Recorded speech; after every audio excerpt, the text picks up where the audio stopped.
I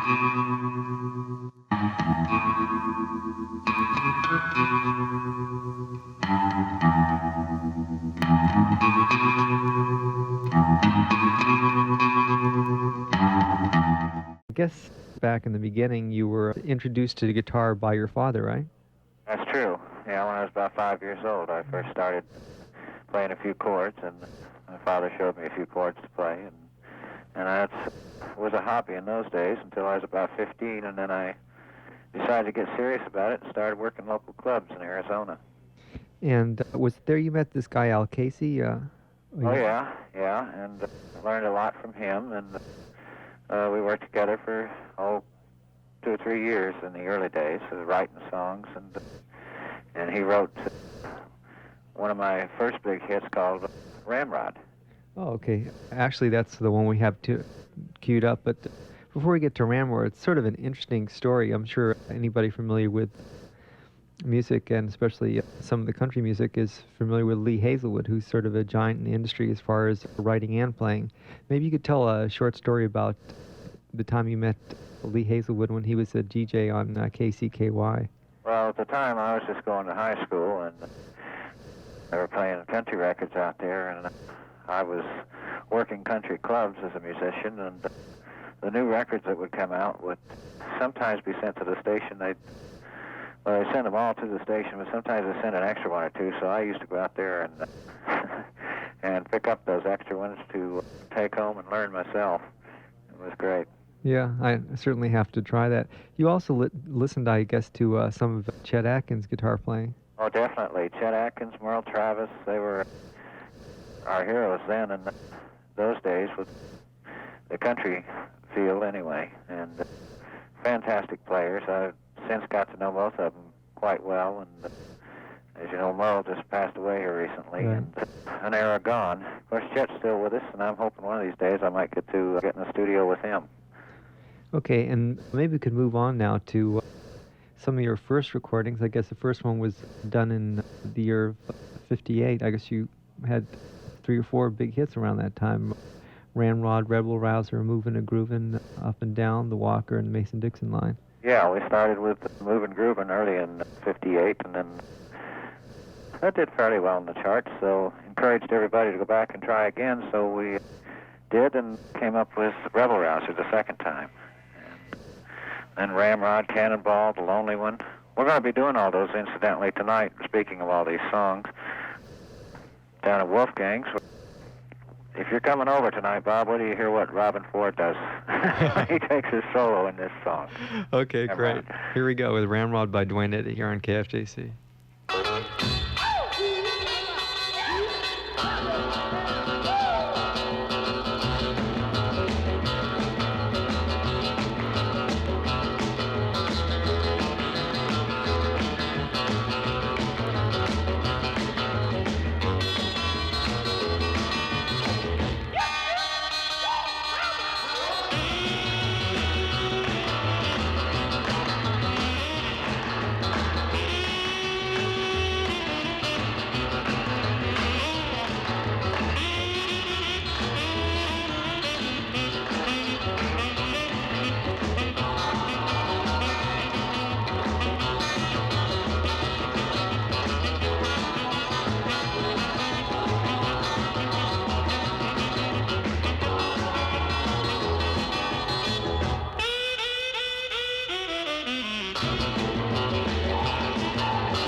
That was Ramrod by Duane Eddy, recorded, let's see, was about 58, June of 58.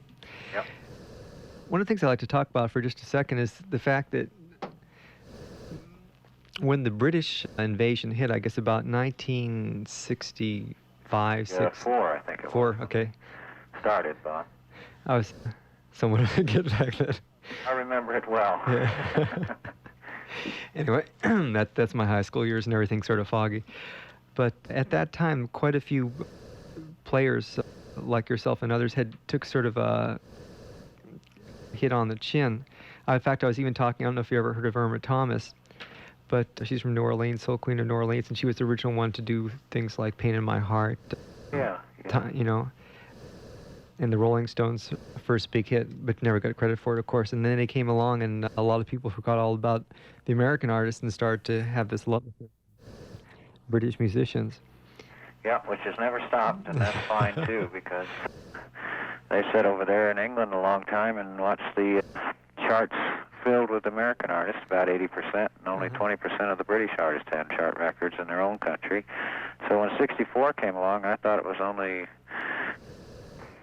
fair that it turned around the opposite way, and they got to have about 80% of our charts in the United States, and American artists took a back seat for a while, which actually worked out well for me personally, because I'd been on the road constantly for over 5 years, and I was getting just a little bit jaded and a little bit exhausted, generally speaking, and so it was quite nice for me just to stay home and do some recording now and then.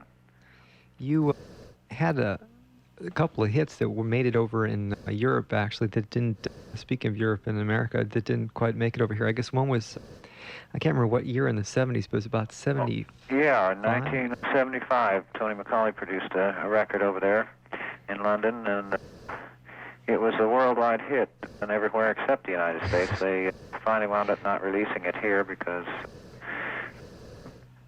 various reasons. Tony left the label and was going to produce somebody else and that type of thing, so they wouldn't have any follow-up from me, so they decided not to go ahead and release it here, but it was called Play Me Like You Play Your Guitar. Right. We're going to go to Peter Gunn next, but before we get there, and speaking about your guitar, maybe some of the guitarists in the audience would like to know a little bit. There was actually a whole model that was it a Gretsch Hall body or Guild? I forgot again. Guild guitars made a Duane Eddy model, yeah. And they first started in about 1960, 62, somewhere in there. And they made them and sold them for a number of years, and then I guess they stopped in sometime in the 70s. And this last year, they had quite a few requests and people asking after them, so they decided to make a limited edition, about 25 or 30 of them they've made. And they're a fantastically well-made guitar, and they've got the original DeArmond pickups, and which I like quite a bit. Do they use a Bixby bridge on that, or? Yeah, the Bixby vibrato and bridge, and yeah, the vibrato that you used, I guess you know the cuts a little bit better than I do, but on some of the cuts, the way you use the vibrato is absolutely incredible. That if some people want to just sit back and listen, because that style is coming in again on how to use a bar, that certainly is a lesson when they can listen to your records for a demonstration. Yeah, that's true. Yeah, that's something I've always done. I fell in love with it all those many years ago, and I would hate to think of playing a guitar that didn't have it on, you know. It's fantastic. Okay, well, let's go to Peter Gunn now, and we'll come back and talk a little bit more. But let's go to Peter Gunn now, and I want to remind everybody that listening to KFJC 89.7 in Los Altos Hills, and this is the tune that Duane will open his show with at Wolfgang's.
Well, that was the first record I heard by Duane Eddy. That was Peter Gunn. It also happened to be one of my favorite TV shows. In fact, I thought not only was music great back those days, but I love TV. And up next on the turntable is a song which Duane demonstrates some of the great use of that bar he had on his guitar. But before we get to that, maybe you could talk about when you started to come back, some of the people who were behind you, like I know Ry Cooder dropped everything he did and ran over to play, with you in L.A. Maybe you could just talk a little bit how some of those gigs got together down there. Was that at a Valley Club called the Potato? Yeah, the Baked Potato. Potato. Don Randy owns that, and he's a great keyboard player, and had worked on a lot of my sessions in the, 60s and all that, early 60s, and he said, why don't you do a show at my club? And I said, well, I don't really have a group together, Don. He said, I'll get a group together for you. And I said, okay. So he called a week later, and I'd almost forgotten about it. And he says, I got a group together. I said, well, who have you got? And he said, well, I got Hal Blaine on drums. And Hal, of course, is one of the most recorded drummers ever and been on more hit records than anybody. And all through the 60s and 70s. He says, I got Steve Douglas on sax, and of course Steve I'd known for 25 years because he did the early records. And he says, and Ry Cooder wants to come, and he's going to bring his bass player, John Garnichet. So I said, well, that's fantastic. Let's do it then. So we set it up, and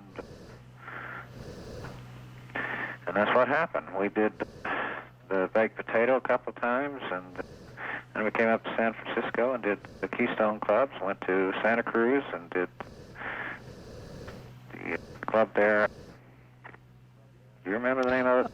Well, it's either the Catalyst. Yeah, the Catalyst, that's right. How could I forget that? Silly me. Well, lots of pretty young girls there with hands. Yeah. And it just was fantastic. We just had a great time, and I had so much fun, I decided to get back and do this some more. And so even though I've got a slightly different group, Steve Douglas is still with me, but the rest of the guys are different. I found out as I was working around last year that I could use these different groups and it still come out the same, and it's just fantastic. I'm just having a great time. And also, for people who are interested in Duane Eddy's guitar style, besides seeing him, you're playing tonight and tomorrow night? Yeah, tonight, one show tonight at 8 o'clock at Wolfgang's, and two shows tomorrow night, 8 and 11. If they are interested, they could also pick up the newest magazine of Guitar Player. The June issue has Rock Guitar Pioneers and has Duane Eddy right there in the front along with James Burton, who looks real. Have you seen the cover yet? Yeah. Yeah, it's an old picture of James and myself. Everybody. Yeah. Those pictures are all the old ones that they put on the cover. Yeah, it's the cover alone is one of my favorite covers I've ever seen on that magazine, because those four pictures are great. They ought to give Berry and Bo Diddley is on there with us. And, James and I go way back too. Well, all those guys and myself. I worked with Chuck Berry. The first thing I ever did in 1958 back in New York, and went to the Brooklyn Fox, and he was on the show, and we jammed a little bit upstairs after the show, and had a great time with him. And Bo Diddley, the same thing. I met him in 1958, and fell in love with what he does. He's more fun to watch work than anybody, I think. And of course, James Burton, I've used on several of my records during the years, taking solos here and there, and he's just a fantastic player. When you were playing around in 1958, were you thought? I know the records did sell, but as far as the other players, were they aware of, what you were doing? And was it easy to, like, start jamming with them? And was it a sort of a, what's the word, sort of respect passed back and forth, or did they not really know exactly where you were coming from until they heard you play? Oh, yeah, well, in those days it was all new, and everything was different. And, I did sit down and jam with Chuck Berry and with Bo upstairs in the dressing room. That was more to kill time than to find out what we could do and stuff, and we never thought of working together on stage all together, which would have been fun to do.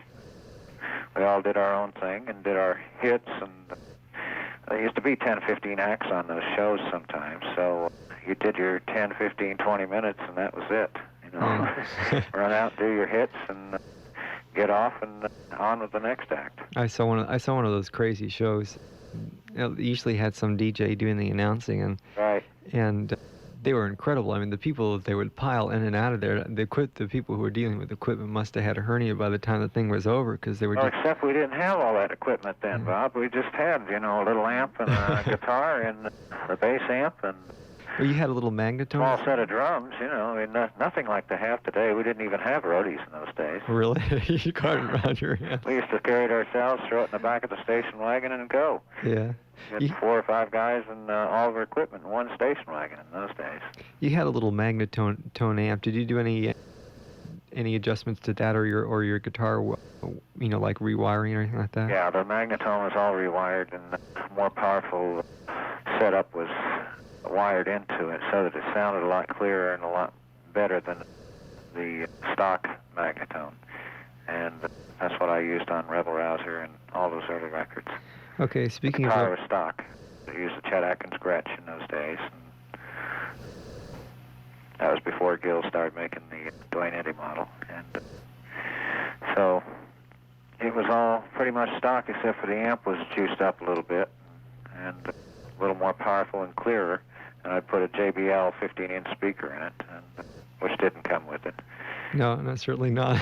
No. Not even close. No, not even. That was pretty close to state of the art at the time, just putting that in there. It also gave it a real sort of modern sound. If someone would listen to the sound of the amp back then and today, there's not as much difference as the old amps did. Almost put it into overdrive a little. Yeah, nowadays you can go out and buy an amp right off the floor of a music store that has just that good of a sound. You know, that used to take them a lot of work to rewire and everything to get. Now you can just buy it that way. I'm using a Fender Showman now, one of the new ones, and it's just fantastic. The sound. And it's just stock. Buy it in any music store. It's sort of funny, you know. It's the way that science goes. You know, you sort of work yourself to death trying to figure out just what to do, and then, you know, years later someone's going to put a chip that's going to do the whole thing in, or something else. Well, that's like recording. We started 1958, stereo had just come in, and we had that, but we only had 3 tracks. So we had to get it all onto those 2 tracks and save one for the sax overdub, and that's the way we worked. And we'd work all day sometimes trying to get a particular little sound on a guitar or drums or something, and it might take 3 or 4 hours, and now they just twist a knob and it's there.